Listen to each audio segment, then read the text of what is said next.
Olá, meus amigos, minhas amigas, tudo bem? Espero que estejam bem, espero que tenham um excelente dia, abençoado por Deus, porque nós merecemos. Realmente os dias têm sido muito tensos, têm sido muito belicosos e realmente trazem uma carga emocional muito grande. Por isso que hoje eu resolvi fazer diferente. Estou soltando o vídeo hoje de manhã, tá? Soltei o do Expresso Conservador à noite, estava fazendo ao contrário, soltando aqui à noite e o no Expresso Conservador pela manhã. Por que eu fiz isso? Porque o vídeo que eu escolhi fazer hoje para o canal Daniel Barros é um vídeo mais suave. Eu quero que você entenda que Deus está agindo no mundo. Eu quero que você entenda que não é só uma guerra de ideologia, é uma guerra espiritual que nós vivemos, tá? Antes de entrar no assunto, eu queria pedir rapidinho para vocês que você que não é inscrito, se inscreva no canal, deixe seu like. Você é inscrito, deixa seu like, deixa um comentário me falando de qual cidade você está me assistindo. Esses comentários têm me ajudado muito. Esse canal foi criado para manter o alcance que o Expresso Conservador tinha e que foi cortado desde que ele foi desmonetizado.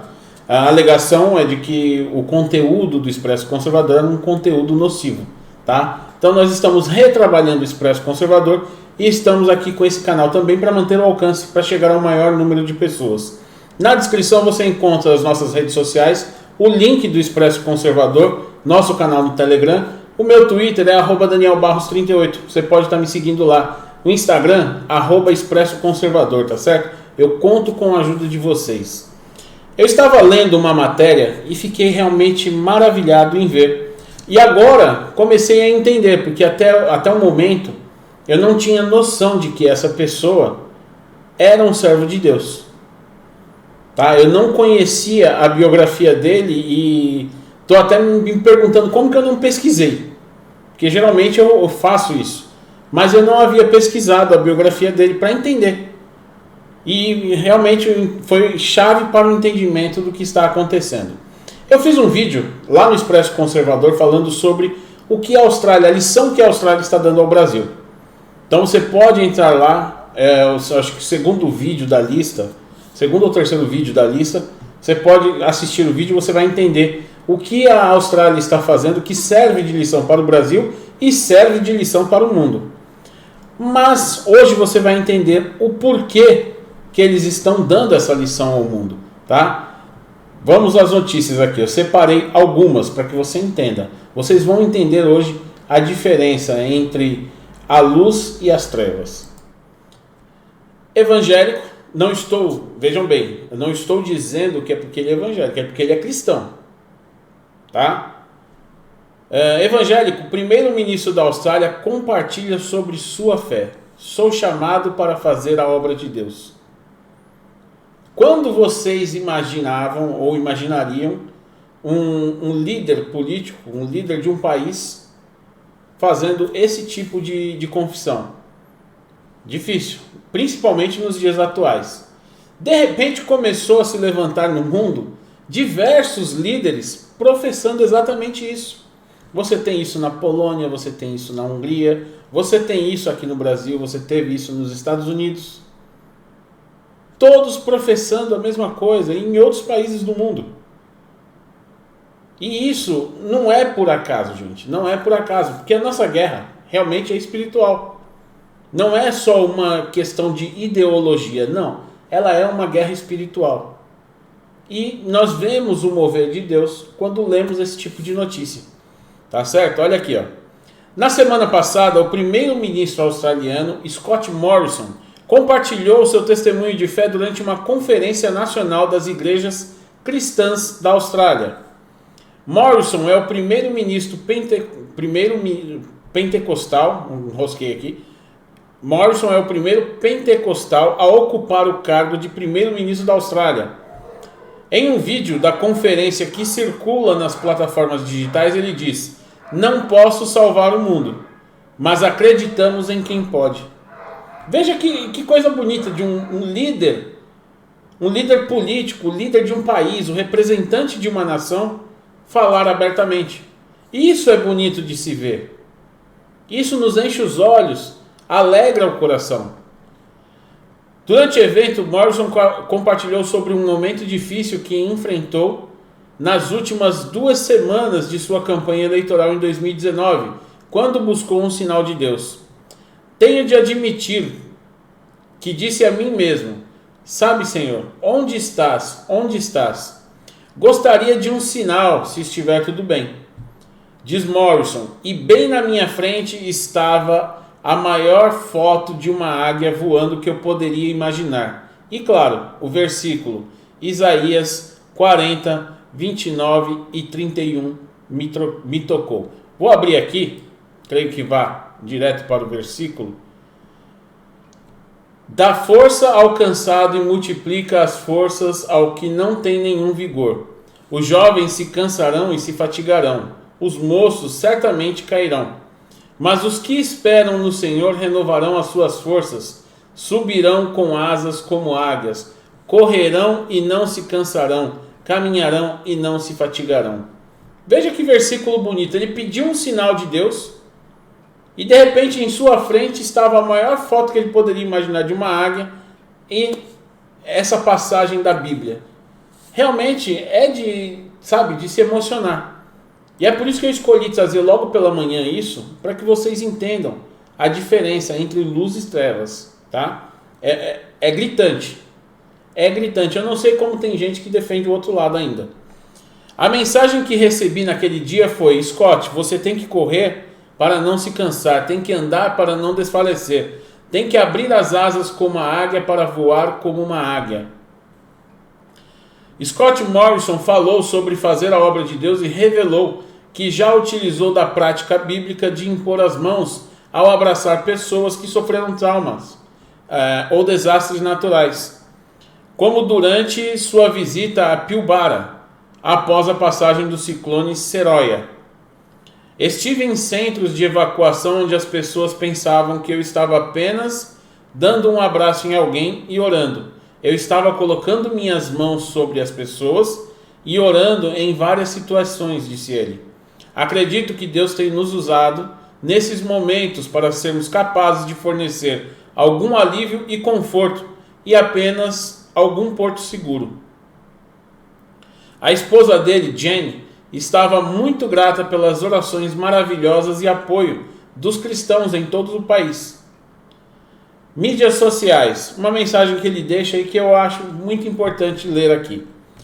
Durante a conferência, Morrison também chamou o uso indevido da mídia social, e isso existe muito, porque você vê muito crime, você vê prostituição, você vê diversas coisas que não deveriam estar acessíveis assim e estão, infelizmente.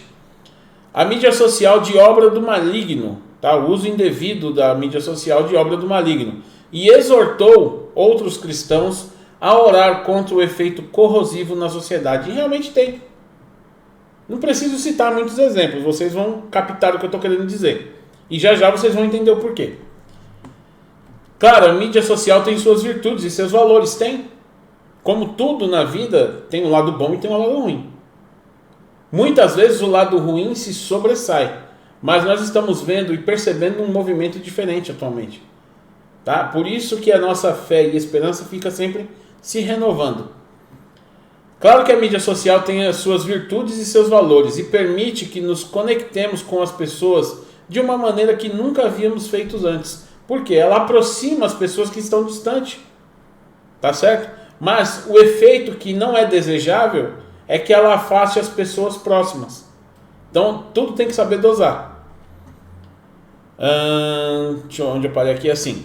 Mas essas armas também podem ser usadas pelo maligno e precisamos denunciá-lo. E é o que nós temos feito. E por isso, tanta revolta contra o nosso trabalho, contra o meu trabalho, contra o do meu irmão, contra o do meu pai, contra o do Alberto Lisboa, contra o do Gustavo Gaia, e entre outros, Ravox, Bruno Johnson, diversos outros que fazem um bom trabalho, que denunciam o maligno e tem toda essa revolta em cima. Vocês entenderam por quê? Essas armas também podem, precisamos denunciá-lo. Veja abaixo, você pode clicar aqui e ver o vídeo, tá? Eu não posso rodar aqui, infelizmente. Um pequeno trecho do testemunho de Morrison durante a Conferência Nacional das Igrejas Cristãs da Austrália. Agora, eu tenho que te mostrar o outro lado. Vocês vão ver, se vocês forem lá no Expresso Conservador, eu peço que vocês vão e assistam, tá? Vá lá, assista o vídeo que eu estou falando sobre a lição que a Austrália está dando ao Brasil e ao mundo, tá certo? Vejam só a diferença, vocês vão entender o porquê que eles estão dando essa lição. Vejam só um país que é dominado por algo que não é bom. Chineses são obrigados a trocar imagens de Cristo por Xi Jinping. A medida foi imposta por autoridades da comunidade rural no sul do país para que fiéis não dependam de Jesus, mas sim do Partido Comunista para ajuda. Você ouviu bem. Você pode ler também, porque esse link aqui está na Veja. Você pode clicar lá, está aberto para não assinantes, tá? Mas aqui, comunismo. China bloqueia aplicativos de Bíblias e aumenta a repressão. Os aplicativos da Bíblia e contas públicas do Christian WeChat foram removidos pelas autoridades comunistas da China, que continuam perseguindo os cristãos do país. As novas medidas entraram em vigor no último sábado. O Christian Concern, órgão que vigia a perseguição, informou que o padre Francis Liu, da Chinese Christian Fellowship, compartilhou em um tweet que algumas contas do WeChat, como do Gospel League e Life, não estavam mais disponíveis. Então eles estão fazendo o quê? O que o Twitter está fazendo, tá certo? O que o Instagram faz, o que o Facebook faz. Infelizmente, é como eu falei, a guerra não é só ideológica, é espiritual.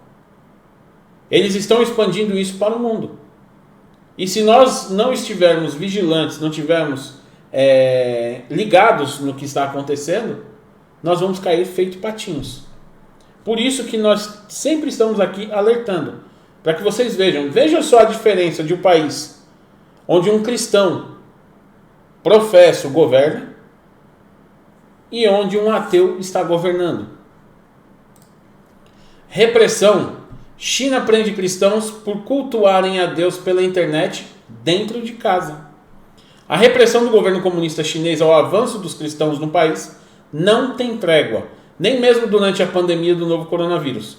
Recentemente, por exemplo, membros de uma igreja local foram presos por cultuarem a Deus dentro de suas próprias casas.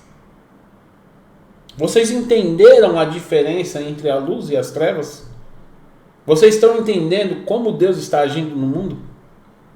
Mais uma notícia aqui para que vocês não vejam. Não digam assim, olha, o Daniel está falando. Não, não sou eu. Eu estou só replicando.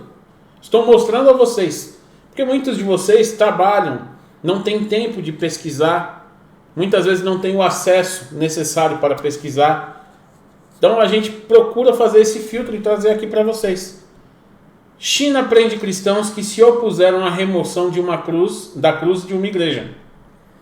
A polícia chinesa deteve 7 membros de uma igreja cristã por eles tentarem impedir que uma cruz fosse retirada de seu templo, de acordo com as informações divulgadas nesta terça-feira pela imprensa estatal. Os 7, que não tiveram suas identidades reveladas, foram detidos na província de Zhejiang, que tem uma população cristã em expansão. Esse é o grande medo deles. O grande inimigo do comunismo, o freio do comunismo no mundo, é o cristianismo. E por isso esse medo deles do cristianismo crescendo dentro da China. Porque hoje tem mais cristãos do que membros do Partido Comunista Chinês. O que há algumas décadas era impensável. Hoje acontece. Você tem mais de 120 milhões de cristãos na China. A China, país comunista, permite o culto a algumas religiões, mas proíbe qualquer influência estrangeira. Os católicos chineses devem obrigatoriamente seguir a Associação Católica Patriótica Chinesa, versão da Igreja Católica que segue os preceitos do Partido Comunista Chinês. O Vaticano não reconhece os padres e bispos nomeados pela associação. Tá certo? Para vocês entenderem, para vocês verem e entenderem a diferença entre a luz e as trevas. Aí eu pergunto a você, como é possível que as pessoas ainda defendam o outro lado? Uma coisa que fica tão clara, você não, sabe, a pessoa não precisa de muito conhecimento, ela basta ela ter força de vontade, de querer entender ela vai entender. Está mais do que claro, gente. É por isso que eu trouxe essa notícia hoje de manhã, trouxe esse assunto pela manhã, para que você veja, que você reflita e veja que Deus está agindo no mundo, não só aqui no Brasil, mas no mundo inteiro, tá? Isso é um levantamento no mundo, é um avivamento no mundo, tá certo? Um grande abraço, que Deus abençoe a todos.